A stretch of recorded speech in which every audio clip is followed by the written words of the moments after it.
প্রত্যেক মুহূর্তে সকল গোপীকে সমান ভালোবাসার কথা বলেন আপনি, ছলনা করেন আপনি।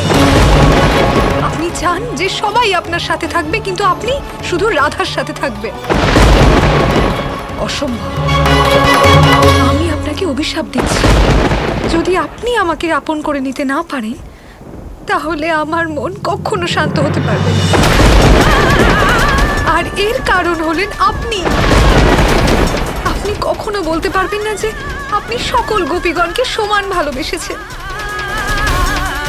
কারণ এমনও এক গোপী রয়ে গেলেন যাকে আপনি কখনো ভালোবাসেন। যখন যখন কৃষ্ণ আর সকল গোপীদের কথা বলা হবে, তখন চিরকাল এক অভাগী গোপীর নাম নেওয়া হবে, আর সে হলাম আমি, বৃন্দা, যার প্রেমের কৃষ্ণ অপমান করেছে, কখনো বুঝতেই পারেননি।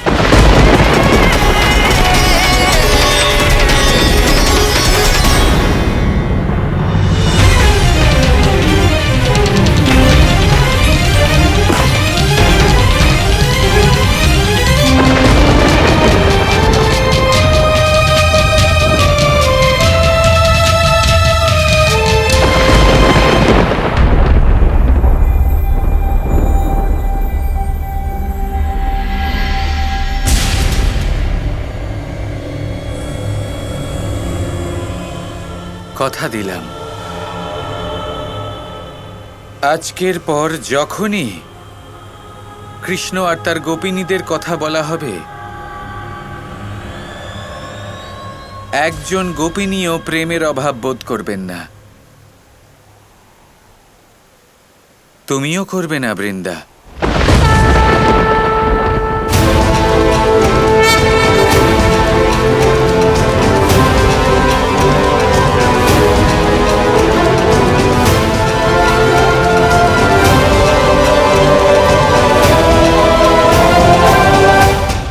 বৃন্দা তো তোমাকে ভালোবাসতো কৃষ্ণ, শঙ্খচূড়কে না। যেইভাবে শ্রীদামা শঙ্খচূড় রূপে জন্ম নিল, সেইভাবে বৃন্দা তুলসী রূপে জন্ম নিল। এবার শ্রীদামার মধ্যে, শঙ্খচূড়ের মধ্যে আমি বসবাস করি। সেই জন্যই তুলসী ভালোবাসতে শুরু করলো শঙ্খচূড়কে। আর ওনাদের প্রেমও ঠিক যেন আমাদের প্রেমের মতো। তুলসীও শঙ্খচূড়কে ততটাই ভালোবাসে যতটা রাধা কৃষ্ণকে ভালোবাসে। তুলসীও হলো শঙ্খচূড়ের তেমন শক্তি যেমন রাধা হলো কৃষ্ণের শক্তি। তুমিই বলো রাধা, যার শক্তি হলো স্বয়ং ভালোবাসা, আমি তাকে কিভাবে পরাজিত করতে পারি?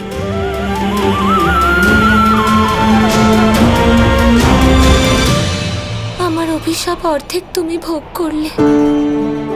আমার জন্য তোমাকে গোলক ছেড়ে পৃথিবী লোকে আসতে হয়েছে। সেটাই হয়েছে যা নিয়তি চেয়েছে, আর এতে কারোর কোনো দোষ নেই, না রাধার না শ্রীদামার। আমি তোমাকে বলছিলাম না, কারণ আমার মনে হচ্ছিল যে হয়তো তুমি এই সব ঘটনার জন্য নিজেকেই দোষ দেবে। আমি ধন্য কৃষ্ণ যে কৃষ্ণ নিজে আমার অভিশাপ শিরোধার্য করেছে। আমার জন্য, আমার প্রেমের জন্য গোলক ছেড়ে পৃথিবীতে এসেছে। কিন্তু কৃষ্ণ, শঙ্খচূড় তোমার অংশ, আর বৃন্দা তোমাকে ভালোবাসে। তাহলে এই প্রেমের শক্তি কম হবে কি করে? কখনো কি রাধা কৃষ্ণের প্রেমের শক্তি কম হবে? তাহলে তুলসী আর শঙ্খচূড়ের প্রেমের শক্তিও কখনোই কম হবে না রাধা। তাহলে এবার কি উপায় কৃষ্ণ? উপায় একটাই রয়েছে, শুধু একটাই পথ রয়েছে, দুটি শব্দ।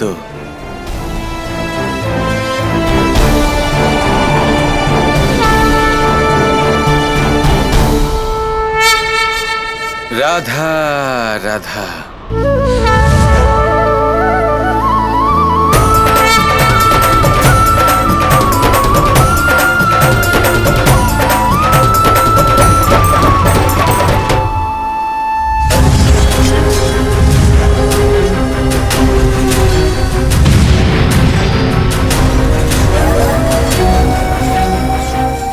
দেখলেন অহংকারী দেবগণ, আপনাদের শক্তি আমার সামনে তুচ্ছ। আমি সর্বশক্তিমান এবং অপরাজিত।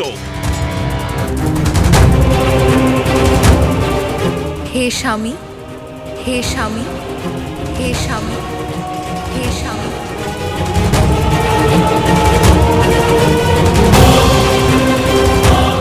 তুলসী, শুনছো? তোমার প্রেমের কারণে সকল দেবগণকে যুদ্ধে পরাজিত করেছি। এই যুদ্ধ আমরা জয়ী হতে পারবো না। অসুররাজ শঙ্খচূড়ের বিশাল শক্তির কোনো উত্তর নেই আমাদের কাছে। দেবরাজও এখনো ফেরেননি। আমাদের উচিত যুদ্ধবিরাম ঘোষণা করা, অন্যথা আমরা ইন্দ্রলোককে হারিয়ে বসবো। কোনো সমস্যার সমাধান সবসময় সংঘর্ষ করেই পাওয়াই যাবে তার কোনো মানে নেই। যেমন আমি সন্ধে হলেই অস্তাচলে যাই, আর পরে তিনি সম্পূর্ণ উজ্জ্বলতার সাথে এই সমস্ত সৃষ্টিকে প্রকাশমান করে তুলি, সেই মতোই আমরা নিশ্চিত রূপে নবীন উজ্জ্বলতা আর পুচ্ছ রচনা করে শঙ্খচূড়ের সম্মুখীন হব। আমাদের কোনো পথ খুঁজতেই হবে। দেবতাদের তরফ থেকে যুদ্ধ বিরাম ঘোষণা করা হচ্ছে শঙ্খচূড়।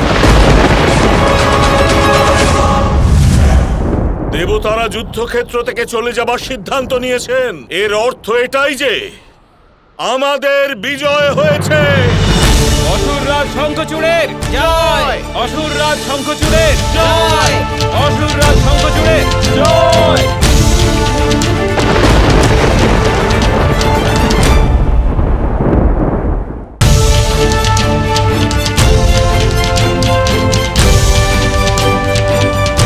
অসুররাজ শঙ্খচূড়ের জয়! অসুররাজ শঙ্খচূড়ের জয়! ইন্দ্রদেব তো নিজেই নিজের আসন ত্যাগ করে চলে গেছেন। এর অর্থ এটাই হলো যে ইন্দ্র নিজের পরাজয় স্বীকার করে নিয়েছে। এবার আমি ইন্দ্রের মতো সমগ্র ত্রিলোকে নিজের রাজত্ব চালাবো। ঠিক ইন্দ্রের মতো সবাই আমার শক্তির কাছে নত হবে। এবার সমগ্র ত্রিলোকের অধিপতি আমি হব। অসুররাজ শঙ্খচূড়ের জয়! অসুররাজ শঙ্খচূড়ের জয়! এসবই হলো তোমার শক্তি আর সাধনার ফল, প্রিয়া। আমার শক্তি আর সামর্থ্যের কারণ হলো আপনার প্রতি আমার অটুট প্রেম স্বামী। আজ আমাদের প্রেমের জয় হয়েছে।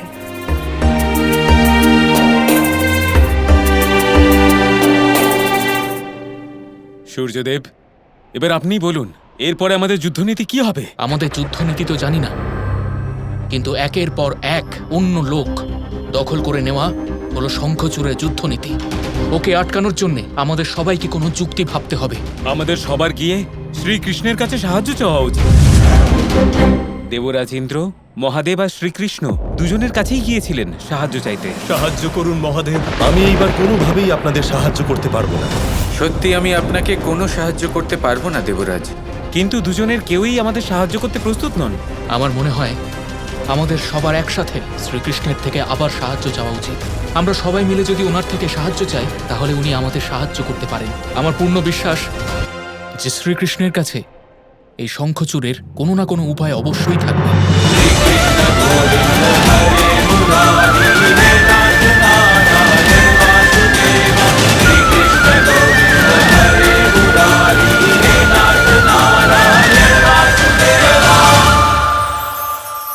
স্বপ্ন আসলে কি? একটা ভাবনা যা আমরা ঘুমের মধ্যে দেখে থাকি, এক অপূর্ণ মনোবাঞ্ছা যা পূর্ণ আমরা ঘুমের মধ্যেই করে থাকি, তাই তো? কখনোই নয়। স্বপ্ন হলো সেই যা আপনাকে জাগিয়ে রাখে। স্বপ্ন হলো সেই যা আপনাকে ভোরবেলা উঠতে প্রতীক্ষা করাবে। স্বপ্ন আমরা ঘুমের মধ্যে তো দেখতেই পারি, কিন্তু সার্থক করার জন্য দিন রাত্রি জেগে পরিশ্রম করতে হবে। যদি এমন করেন তবেই স্বপ্ন পূর্ণ হবে। এবার আপনি আপনার জীবনকে সোনা বানাতে চান, নাকি ঘুমিয়ে নিজের জীবন অতিবাহিত করতে চান, সেই সিদ্ধান্ত আপনারই। আসুন আমার সাথে ভালোবেসে বলুন, রাধা রাধা।